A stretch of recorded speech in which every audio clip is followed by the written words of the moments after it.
Hi, I'm Rector, broker and co-owner of Witry Collective, and we're here today at 3 Fairview Court in Old Metairie to do a wonderful demonstration, Cooking with the Collective, and I'm joined by...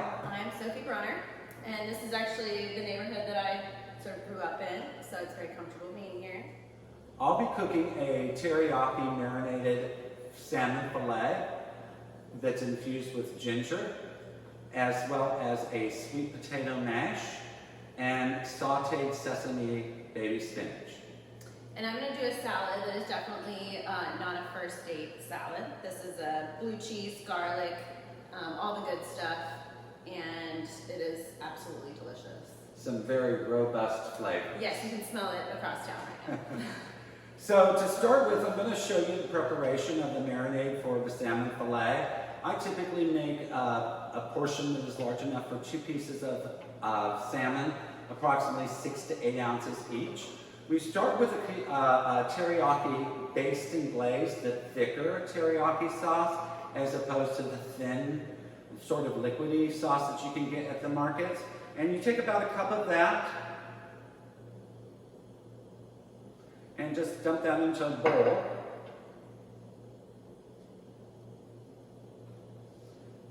And then to that, we're going to add approximately 1 teaspoon of dried orange peel and a half a teaspoon of dried mustard and a little bit of sea salt. So we're going to take a portion of fresh ginger, and we're going to grate that up. Probably want somewhere between a tablespoon to 2 tablespoons. A lot of this is just based on your personal taste. How much ginger you like, how forward you want that flavor to be. And I just grate this up nice and fine and just soak it in here.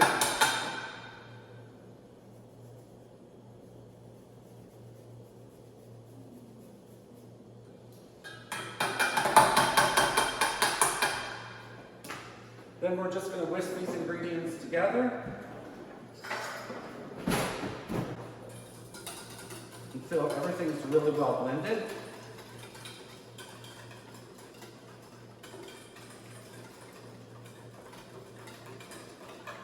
Okay.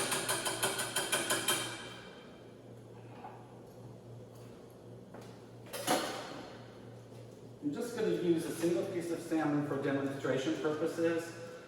And you're going to put that into a Ziploc bag. You want to try to find a bag that is approximately the same size or close to the same size as the salmon fillet.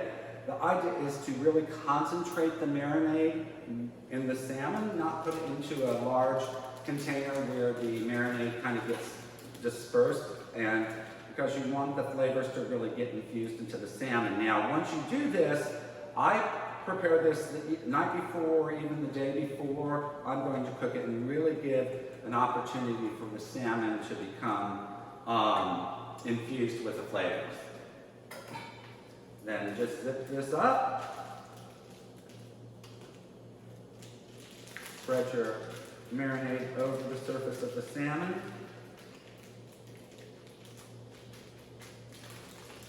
And then pop that into the refrigerator, and like I said, till the next day, and just leave it sit in the refrigerator. I use a grill pan. You can do this in the broiler. You can do it also on the stovetop with just, use your grill pan. One of the things you want to be cautious of is that the teriyaki has a fair amount of sugar in it, so it will caramelize and burn a bit in your pan. So I typically spray my pan really well with any type of cooking spray. This happens to be canola cooking spray, and I spray that really well because it helps your fish not to stick to the pan. And you just take your salmon out of the container, out of your little Ziploc bag. And this is kind of messy. I'm going to warn you. Just place it into your grill pan. I'm going to rinse my hands real quick.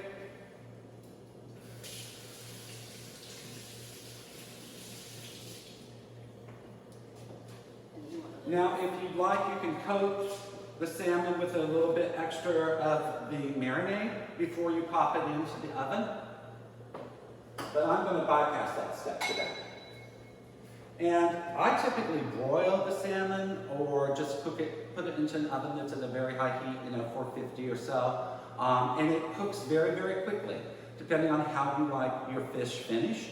You can do it sort of a medium, which is what I try to get to, or you can do it a little more well done. I typically cook it about 5 to 6 minutes, and then you don't have to turn it. So I'm just going to pop this into the oven.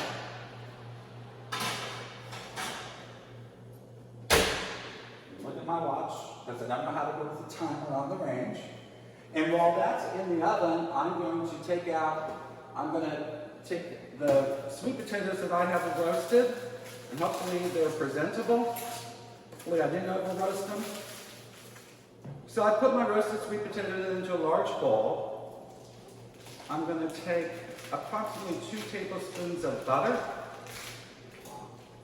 and I just kind of chunk that up so that it melts a little more easily. Toss that in with the potatoes and just give them a little bit of a mash.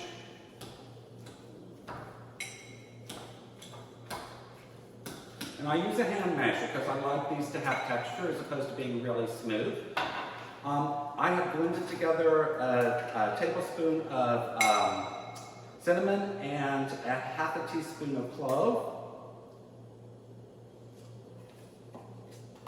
Add that to your mixture. I sweeten mine with honey and probably, I don't know, 1/8 of a cup or so. Again, a lot of these things are cooked or spiced and flavored to taste. And then I love fresh grated nutmeg. So I always have this handy. I use a very fine cooking file.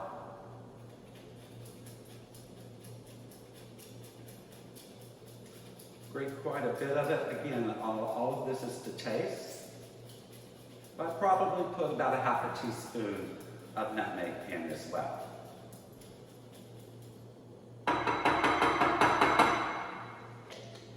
And then just finish mashing to blend all your spices through.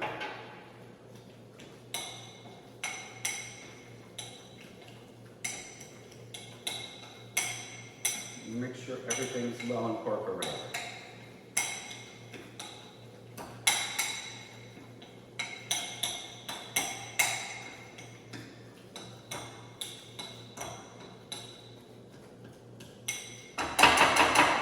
Going to set this off to the side and check our fish.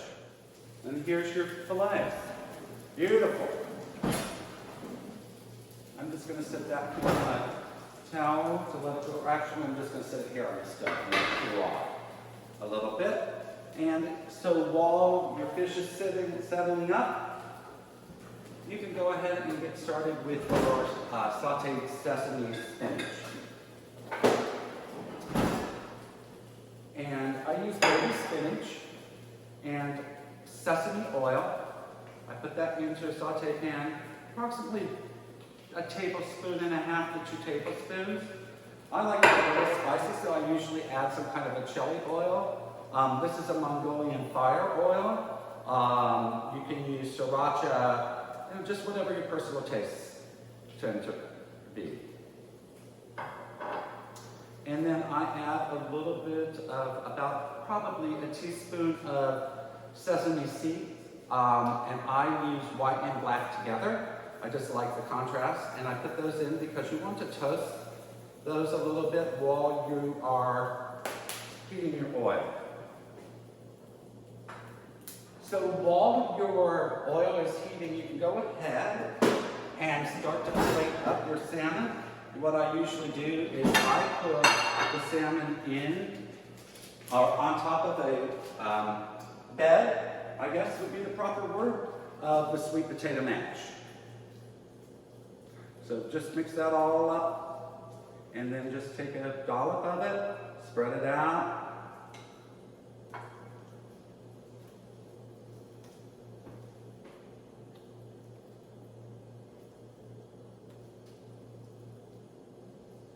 you've got two nice little foundations of sweet potato mash. The best thing in the whole wide world is my fish spatula, and it will lift this fish out of the grill pan very nicely. Place that right in the center of your sweet potato mash.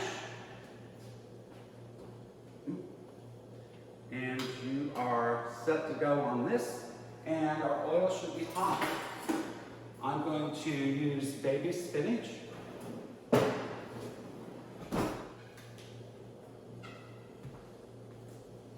And I usually get organic girl baby spinach, which is triple washed, so that hard work is already done for me. And then I just add it a little bit at a time and try to keep it moving.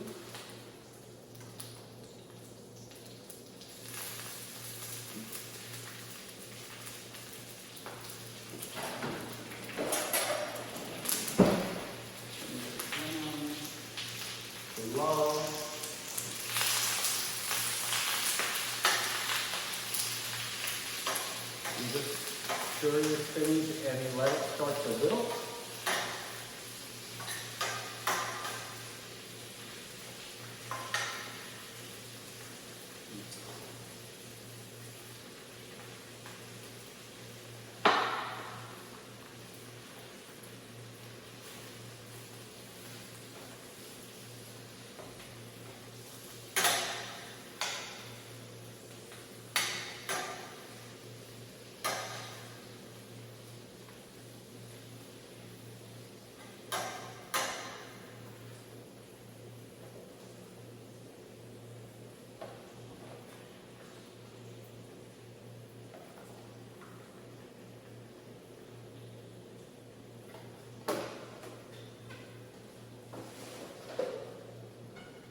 And I use a spoon to do this, just so you're sort of picking up from the bottom, the spinach at the bottom of the pan, and blending it through with the spinach as you've just added to try to get it cooked out pretty evenly.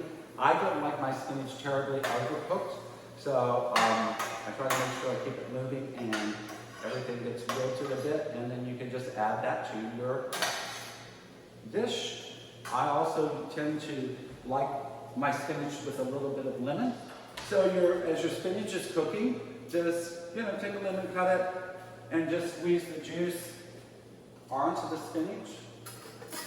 Just gives a nice little additional layer of flavor.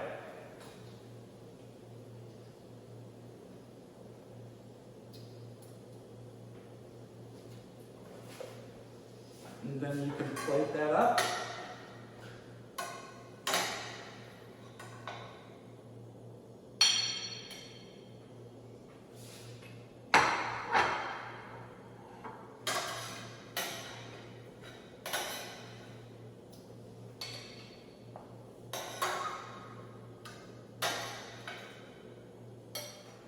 And lastly, I typically will take a mandarin orange, peel it out,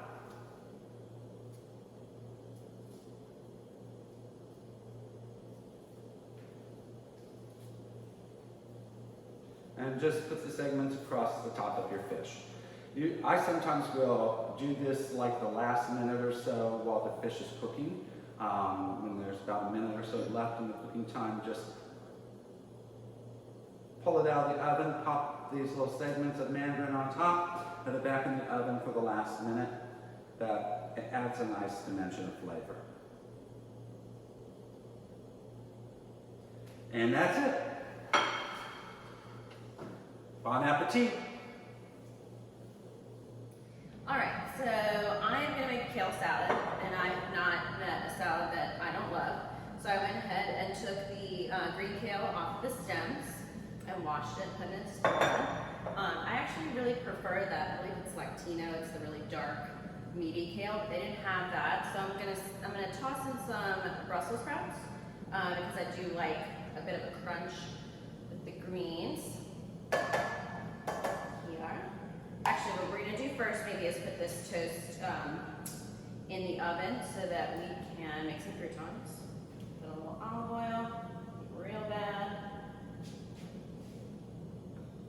I'm just gonna do it on about 350.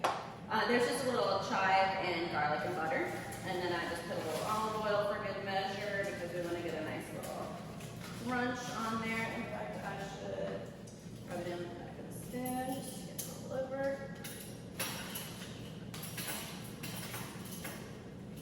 Okay. There. That's what you're looking like going in. Okay.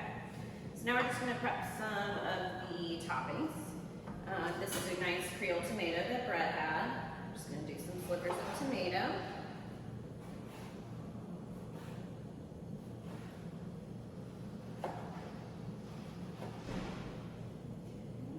Usually go with a little. These.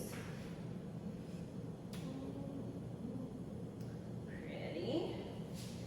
And then I'm obsessed with red onion, so that's what I put in just about every salad, every meal. One or both onions.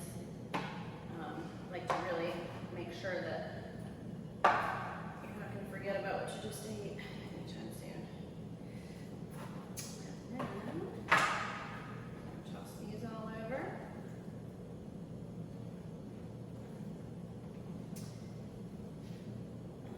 Alright, and then I would do usually some walnuts. This is actually just a mixture of pecans and almonds. I'm just going to chop them up a little bit, throw them in, because that I love a crunch. So I'm going to bowl with these. Okay.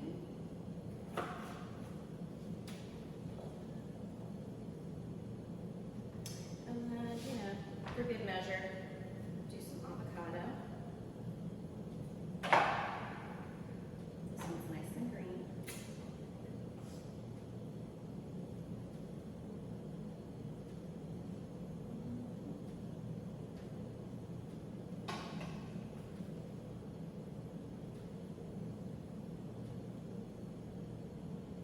Now I do the dressing. Actually, a side. There is some, I'm a very big fan of putting green apples in almost a lot of different things, curries, etc. It just adds that really sweet, kind of tangy bite, which I'm obsessed with. Here we go. And then that's as far as the ingredients to the salad go. But now we're gonna make the dressing.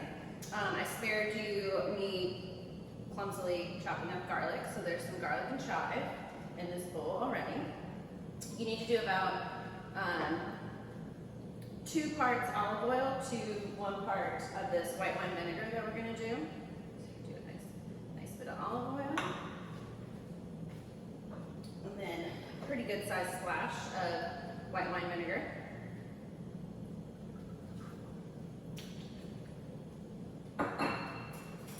And then I'm going to kind of eyeball the mustard. So you do a dry mustard. The recipe, we're not exactly on par, but it's the same amount of this Dijon mustard and then this brown mustard. So we're going to just sort of tap that in. And then do a nice squeeze of this Dijon. Okay. Lots of lemon juice.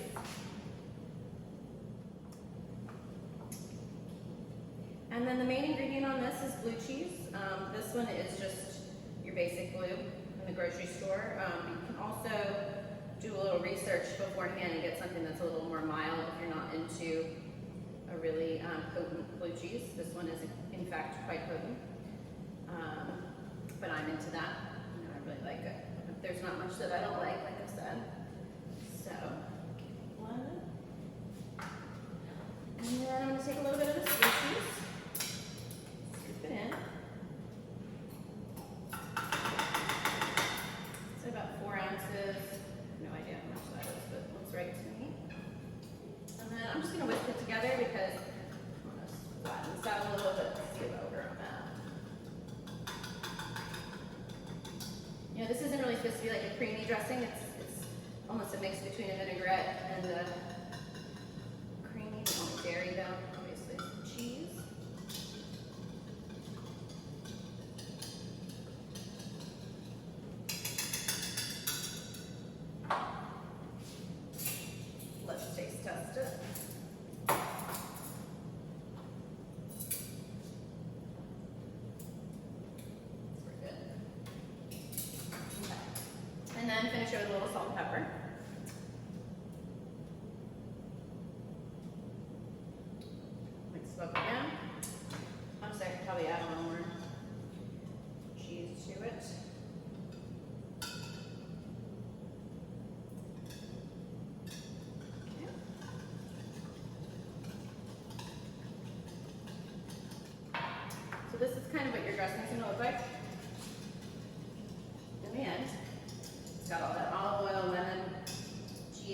chives. Okay, so this looks delish. Who doesn't want to eat that? Okay. And so I'm just going to do this as a crouton, or you can do it as just sort of a little side.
Croutons.